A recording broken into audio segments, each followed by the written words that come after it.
Welcome to Stoke Meter. And we have a fantastic guest today, an old friend, Jennefer Boyer.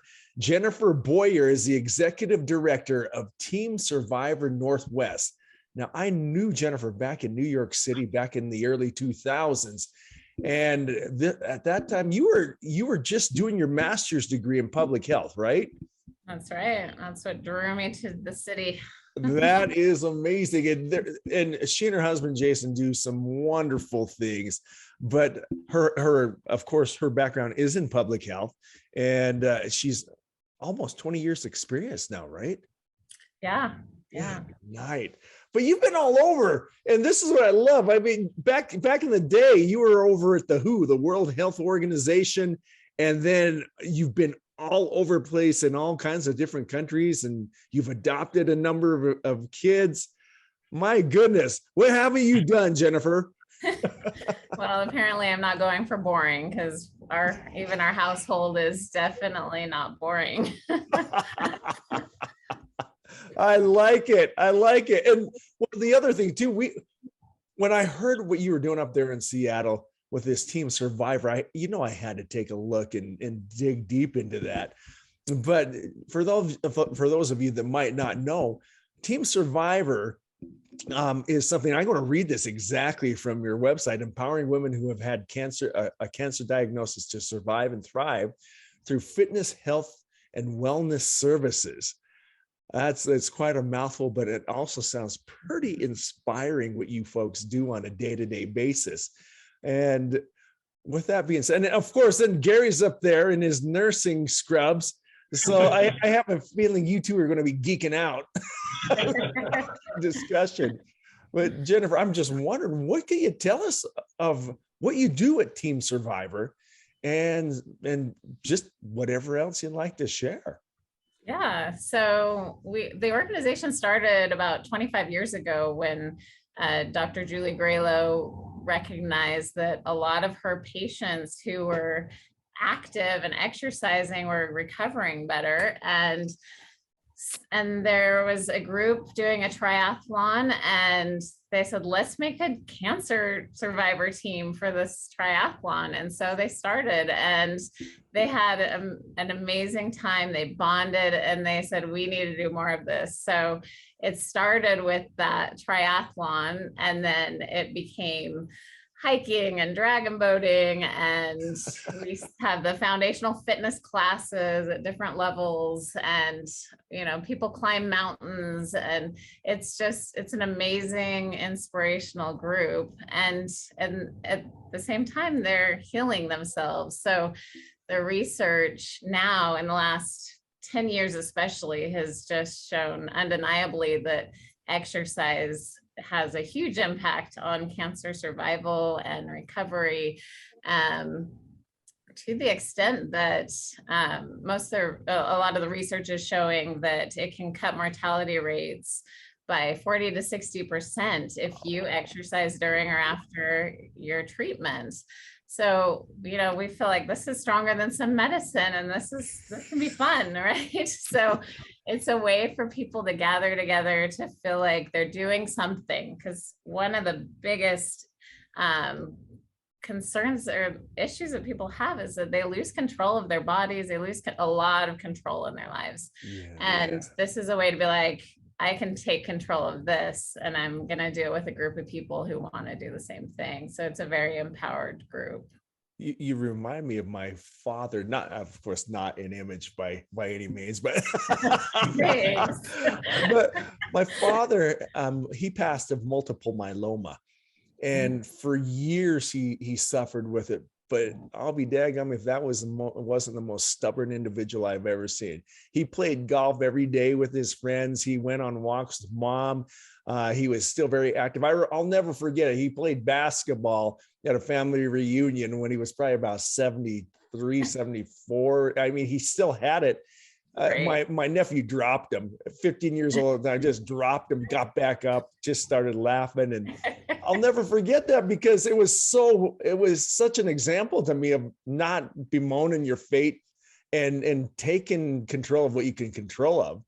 And Right. it's just impacted me to this day. One of the Mm-hmm. things that I do wonder though is when a person gets a diagnosis of cancer, that's pretty heavy stuff. And I Mm-hmm. can only imagine some of the gloom and doom that comes about. How do you get them out of that mindset? How do you present that to them when they're in that funk? Yeah, well, definitely. And there's a lot of fear and uncertainty that goes with that. And so what we hear so often from our members is the first, they come at different stages, but they're still dealing with a lot of that fear and uncertainty no matter what stage they come. And so this is an example of a story that I've heard from one of our members who said she wanted to just get it done with and move on and pretend it didn't happen, right? But she learned, and she found Team Survivor just at the end of her treatment, and she was hoping it would be over at that point, but it wasn't, because cancer is never really over, because it's the fear is still there.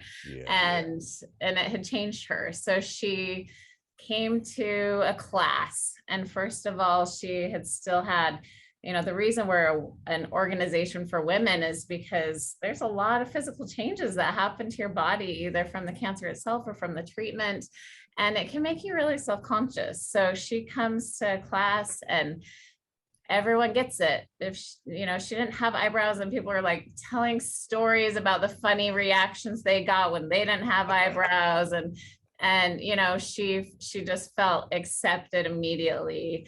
And then they convinced her to go to our fitness retreat. So we have a 2-day, a weekend event where people exercise and learn about cancer. And she just, first of all, seeing everyone, people who some had, were 10 years out. And she said, oh my goodness, that could be me, being super active, climbing mountains, running in triathlons. And so she kind of looked forward, like, there is a life after this, and I can be confident again, and I can be active again. And then learning from the classes, and learning the things that when you go through treatment with your doctor, when it's done, it depends on your doctor, but it can be like, okay, you're done, congratulations, just check up in a year. And people walk out like, wait, what? But now what do I do? What do I do to prevent a recurrence? What do I do to rebuild those relationships that have changed? And the organization as a whole has been able to help with that post recovery as well. So I don't even remember what your original question was. I'm just talking here. And this is what we love. Yeah, just talking about that fear and uncertainty. I guess we hear a lot, Team Survivor saved my life, to the extent that some have said that kept them from suicide even. And wow. just really impactful, even though it's hard to measure. Everyone knows exercise changes your life, right? I mean, that it's good for you, but people don't realize the impact of exercise during and after treatment. And it's more than just the physical, it's the depression rates go down. It's so many things. Actually, even pain goes down. Like, sign me up just for that. If you're going through treatment and it decreases pain, I'm in. So, there's all these benefits emotionally too, not just the physical side that you get out of being active. And then having community, of course, a community that understands what you've been through clearly makes a difference. Yeah, I'm seeing Gary over there. You've got to be relating with some stuff over there. Yeah, no, for sure. I think it's interesting, just being in medicine for quite some time, is to see it's the tangibles and the intangibles that all come together to help a person heal and to become better. And exercise, when people are ill, is such an interesting factor, because there are some direct impacts, but it's also some of these other things that you really can't measure that really are important. I remember remember talking with a physician ages ago, and he kind of made the point that as a doctor, they don't heal people. They put the body into the best position so the body can then heal. And so when you look at what you guys are doing, you're bringing in just a huge element that puts the body in the right mindset and also physical position to get better. Yeah. And yeah, it's absolutely true that without that, I always call it kind of the downward spiral. And people with severe illnesses, so many times, if they start going down that spiral, it's so hard to pull them out. Yeah. And so that's where I can see the benefit of what you guys are doing is so incredibly important, because it keeps people in a community. It keeps people that understand. It keeps people, you know what I mean? Yeah. I think that's pretty impressive. Have you guys seen that where, I don't know how I would explain it, kind of more on the intangible side? Do you have like an example of someone who is, regardless of their diagnosis or outcome, where just being part of a team was a huge part of their healing process? Yeah, we see that everywhere. And that's, I guess, one thing that makes our organization unique is there are some groups that do fitness for cancer survivors, but they tend to be short term. And ours, you can stay as long as you want because that's important for the rest of your life. It's not just for a short period to be active. So we have members who have been with us for over 20 years, and we're their social life. Like all of their friends are from Team Survivor, and they do trips together, and it's been that factor of their life that they feel like, I have people I can trust, I feel safe with this group, and they bond. So and then we hear quotes from people about their experiences. We had one survivor who lost her husband after going through cancer, and it was the Team Survivor group that kept her together, and she felt like she had a group that she could go to with those hard feelings, because it's a group that some people will say, we don't even have to talk about cancer, but at the same time, they can go to those hard places and talk about those hard things and talk about death or facing death and things like that, that when they need someone who is able to handle those conversations, they find that. And so I think that's part of it. But then, so that's kind of the emotional benefit that comes from that community. But I think there is also an emotional impact of what hormones are being released while you're exercising. Like we hear that it's a boost for your brain and it helps. So I think it's also, there's still even a physical aspect to that emotional side of just like get all of those good things out of your system, get them working for you and working for that healthy, happy lifestyle. Yeah. But I think that, I guess I were to kind of wrap my head around it, if someone had cancer and they knew that exercise was good for them, the doctor could write a prescription for a gym and they could go and they could work out and they would get the benefits of that. Yeah. But what you guys are doing is you're creating that additional part of it, which is that massive community. And a lot of times I think with these type of diagnoses with cancer and these chronic illnesses is kind of what you alluded to, is just having someone who understands. Yeah. And what I think is even better is that, like you said, this is a lifelong thing where so you're getting a community from it's not just people with new diagnoses, it's not people with, that survive, or what I mean? It's like, you're really creating a community of support that can basically help anyone at any stage of their journey with cancer. Yeah.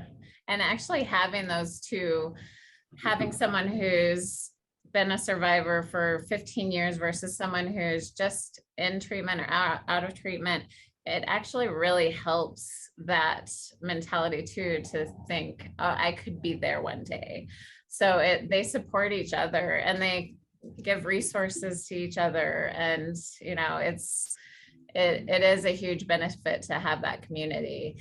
And we offer all of our programs for free because we want everyone to have access, right? So gyms can be expensive. Not everyone can afford that. And offering something for people so that everyone can be part of it is really important to us. So we want to make sure that it's not a financial reason that people are not able to attend or to improve their health, right? Everyone should have a chance. And yeah, we see, I lost my train of thought, but I was just thinking like what a diverse group we have. You know, you were talking about your dad, Maurice, and we have a 74-year-old woman who is an active dragon boater. I don't know if you guys have ever been dragon boating, but it takes a ton of strength. It's awesome. Sounds fun. Right. You're on a boat with all these people paddling at the same time.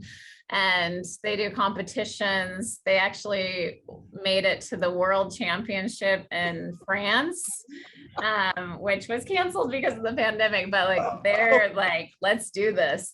So they, you know, and they're competing against people that are much younger and haven't necessarily had health issues. And but this group is just like, let's, you know, we're going to keep going. Gung ho. We have bodies to use them. Yeah. And, you know, this particular woman, she, her doctor told her, because she still rides a motorcycle. So her doctor told her, you know, as long as you keep riding that bike, I know you're not going to die from cancer. So she took that as a sign to keep riding, but of course that could be translated in multiple ways. That's so great. I appreciate the fact that you create such a wonderful community like that. First of all, you said a diverse group, and what is beautiful about something like this is they have a common bond in the thing that they went through with cancer, and it surpasses any of those differences. They start to understand people at such a granular level, but also a great big level. It's something that when you say a sense of community, I'm reminded of another interview that we had, and this individual was dealing with kids with cancer, and you could just tell the weight of the world was on his shoulders, so much so that he got out of that because it was so traumatic in some areas. And I hope I accurately describe that, but that community is something that truly does buoy up. Are there any stories that really pop up in mind? I know you've shared a couple here, but what are some things that have really just made you go, oh my goodness? Well, one of the people I admire, she is now 75. She wanted to complete 75 triathlons before her 75th birthday. Now, when she came to Team Survivor around age 55, she didn't even know what a triathlon was. She was like, how many miles do you do what? And but then she heard about it and said, I'm in. So she completed her 75th triathlon right before her 75th birthday. And she's not slow either. She wins her age group. There's not a ton of competition, but she's awesome. I mean, she is great. I'm not saying she's not good. She is great, but it's just like, who's out there at that age being so active, so healthy? And you were talking about, you know, some of the hard things that cancer survivors have to go through. And absolutely, this group has been through hard, awful things. And yet our organization is not, you know, the typical words that you associate with cancer might be like the fear and the sad and health issues. And that's not us. We are empowered, strong, you know, just women who are out there accomplishing things and being brave and trying new things. We see so many people trying things that they had never done before their diagnosis. And here they are thinking, you know, at one point they thought, my life as I know it is over. And then they're climbing a mountain a year after their diagnosis. And, they use an axe pick to get up to the top of the mountain. And they're just like, I can't believe how far I've come in 2 years, right? It's very symbolic for them to reach a new summit, right? And to be like, there's still so much life left to live. It makes me wonder how much of that is the change in perspective of life that one gets from a diagnosis like that. You know what I mean? Like, maybe I should start cherishing my days. Maybe I should start doing a little bit more. But it sounds like your organization is kind of that first footstep on that path. You know what I mean? Where let's get you going. Let's get you doing something. Let's get your mind somewhere else. Let's get you in a position to start healing both mentally, physically, everything else, while they have that perspective. Let's leverage it. You know what I mean? And I would bet that there's a lot of people that in some strange way probably look at their diagnosis as a blessing down the road. I don't want to make light of cancer at all. Right. And everyone sees it differently, but we definitely have that. We have people who have that experience. Yes, for sure. Yeah. Oh, go ahead. I'm sorry, Jennefer. Didn't mean to. Oh, no, you go ahead. So you have the community. You give them so many new perspectives and to pursue. But inevitably, there's going to be when there is someone that probably loses that battle. And with that community, how do they come together? How do they recover, and how do they help each other through those circumstances? Because I'm seeing some amazing things in one way, but the cancer is not a nice thing. There's no doubt about it. It's just how do they buoy up when maybe someone isn't doing as well? Yeah. And that's where the community really comes in. A lot of people, when they are first diagnosed, friends change form. So some become really close and supportive, and some they suddenly disappear. And so to have that group that gets it, even if it's maybe it's a stage 4, maybe it's metastatic, whatever the diagnosis or whatever stage they're at, they do have that community that's okay to talk about them and talk to them directly, and kind of knows how they need to be spoken to, right? And knows, oh, well, when I was going through this is what really helped me. And so they do the laundry, do the cook, whatever it is that person needs, they already speak that language and can be supportive and be with the family and not feel awkward, because it can be hard to know that someone you're with is maybe near death. And this group, as scary as it is for them, because it's always a reality check for them as well, but they're so supportive. And we hear that a lot, because I've given you examples of those who are really changing their lives, achieving and full health. And there are people that need to be at the easiest fitness level, right? And they're still doing it. They may only be able to participate in half of that class, but they're there because of that community. And they, our fitness instructors are all cancer certified, so that they are working with them to help with the different issues that come up through cancer. Sometimes it's a long-term issue like lymphedema, and they need to know how to adjust. But sometimes it's just that I don't have energy, and I don't, I'm getting worse, and I just need a place that I can still move. I can still feel a little better about myself and be with that community. And that's important too. We are lucky that we get to see so much growth and so much success. But their cancer is a random picker when it comes to the endings, and we do have some sad endings for sure. How do people find you? Like if someone with a recent diagnosis, how do they come across your organization? What's the funnel that people end up at your doorstep? The most are referred to us from their physicians or from friends. We're still relatively small, so we're in this greater Seattle area, and because we have online classes now, people can join from anywhere to that online virtual aspect. But I wish there were more of us, right? I wish we were all over, because I think this is such an important organization for the community. Yeah. And what do you do if you don't live near something like this, to have access to those free fitness programs in that community? And so, yeah, I wish we were bigger and that someone else was the executive director to make that growth happen. but I just wish we could reach more people. So I wish more people knew about us. Because we're small, it's not like we're doing big marketing campaigns. We focus on those programs, but we also want to get the word out of what we offer, because anyone can join. Any cancer survivors who are women.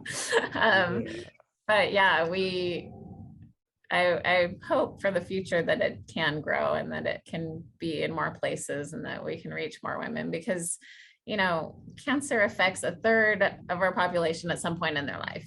And to think about how many people, even in King County alone, we know there are over 56,000 women cancer survivors living right now in our county. And I think there are so many people we're not reaching that don't know we exist. And I wish, we're not for everyone, but I wish people knew about it, right?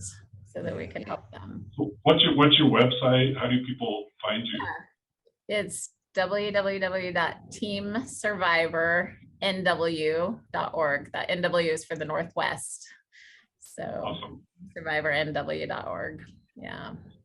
I love how positive this organization conveys I'm getting mixed in my words. I love how positive it feels just overall. It's not a doom and gloom feel. It's something that gives individuals that not only that hope, but going back to that community, and just that reinforcement that, hey man, it's okay. And I'm digging this in a big way. Hey, and by the way, Jeff, Melinda, and Bill live up in your area too, right? Trying to become BFFs, but that hasn't happened yet. Well, how can we help you? Just spread the word. I mean, we want people to know we exist. Like I said, we want to be able to help people. That's why we're here. So yeah, we are growing. We are on a trajectory of growth, and that's exciting. We're glad to see so many new people finding us, and but we want to be there for people when they need us. So yeah. And we want to keep those people to be able to help others. So a lot of our members pay it forward that way. And so awesome. We have great volunteers, and who, a lot of our programs are led by volunteers, like hiking, and we couldn't do it without them, but they're at the point where they're past that first phase where they just don't have energy, and working out takes, we're not expecting people to exercise an hour every day when they're in treatment, right? They take steps. At first it's walking, and then they build up to different things. But when they are at the point where they can lead a group, they come and they volunteer because they know how much it impacted their lives, and they want to pay it forward to others. So we see a lot of that pay it forward mentality of Team Survivor was my silver lining. I want to make sure someone else has something positive too, right? You've effectively created an amazing succession strategy or longevity strategy, if you will. Yeah. Right? This is what I'm looking forward to, though, is I know Cammie couldn't make it, but we've got to do this again, simply because it'd be so fun to get that perspective. And I know we could have fun with it. We're going to rib her on on that ER thing, that fall there. Yeah, I'm sure. Well, Probably I'll tell you one thing I think is interesting from a medical standpoint is, like, if you have some sort of like lung issue, whatever, we have pulmonary rehab stuff that's set up to work on the backside. If you have a heart attack, there's cardiac rehab that is part of that, literally part of the medical process. There's like systems in place for that. And I think it's so interesting that with cancer, which is so prevalent, that hasn't even been standardized yet. And so I think, Great you know, there's a lot of people that there's just not that support system. So people say come out of the emergency department with a new diagnosis, and they just said like, here, call this doctor, and that. But what you guys are doing is so important, and I hope that at some point there's a team survivor, SWNE South, you know. And maybe that's something to look at some point too. Is start talking with some of the healthcare systems to standardize what you guys are doing. And so it literally would become part of the diagnosis and part of the, here's your prescription for exercise coming, you know, go to Team Survivor. And, you know, I see so much possibility there, so much potential. Yeah. And all of the big journals, ACSM, the American Cancer Society, they're all saying you should be prescribing exercise, and they actually have what the little pad can look like. This is like how many days a week, how much time, how much on strength, how much on cardio. They're recommending that because of these results, but it's still it's relatively new research, right? Because 20 years ago, there were doctors that weren't sure. And so to see that change over time, I hope that more will start mentioning it, right? I know there's a lot going on when you're dealing with a diagnosis, and you're only absorbing half of it anyways, but hopefully, the medical community can say, this is something that will help you out, whether it's our organization or whether they're adding on that aspect to their own recovery plans. We've just seen what a huge impact it makes. And you know, people will get referrals to groups where they can sit and talk therapeutically in a group. And what we hear is, our group, at least, that's what some people need, but our group says it felt so negative, I needed something positive, right? So I know that there are different ways of approaching part of that healing process, but people love what a positive group this is. I love it. Well, there's a number of reasons I love it. You made me realize 20 years ago, though, that's not that long ago. And this wasn't part of that prescription. I remember when we were in New York, we had one of the best oncologists in the world over there. And he was describing how he put the little, is it uranium pellets in tumors or something like that to kill those tumors. I thought, that's science fiction stuff, man. That doesn't inspire me at all.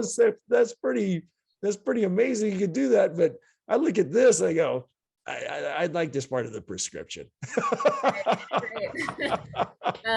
And 20 years, so much has changed in the cancer world, not just with what we've found with exercise, but so there are so many more survivors now than there were 20 years ago, because the cancer treatments are improving, which is great. It's just now we have a population of survivors that still need a different kind of support.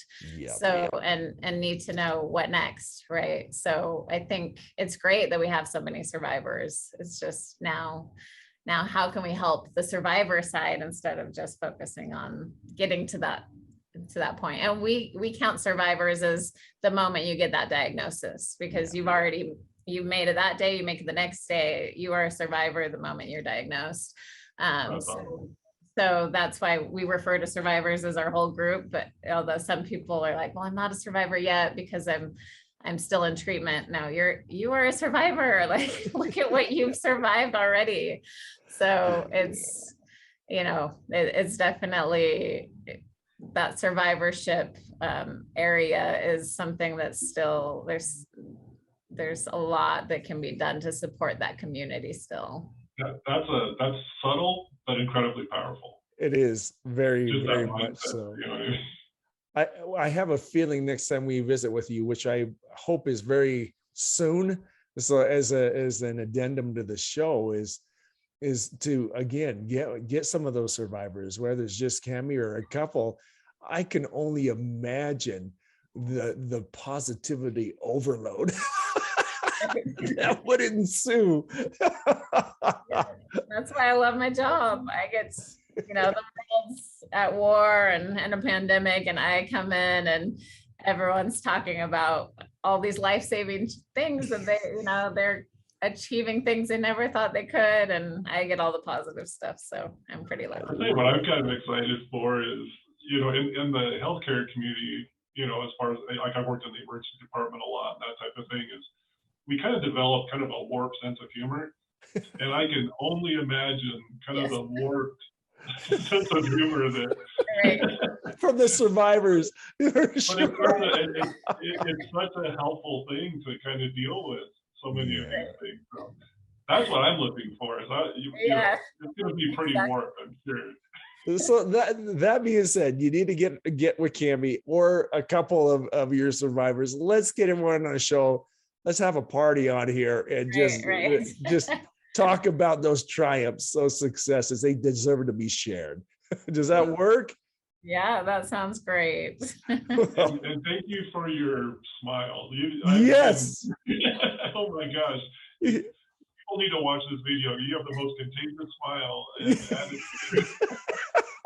They used to tell me I smiled too much. So no, you do. I guess that was in France. So I don't know what that says, but. But thank you for the time today. I know you're busy, but I am truly looking forward. I'd say let's get this in the next couple of weeks if that works. All right. Yeah, that sounds great. It's so great to see you both, and you guys are contagious with your happiness levels too. I love it. Thanks, Jen. All right.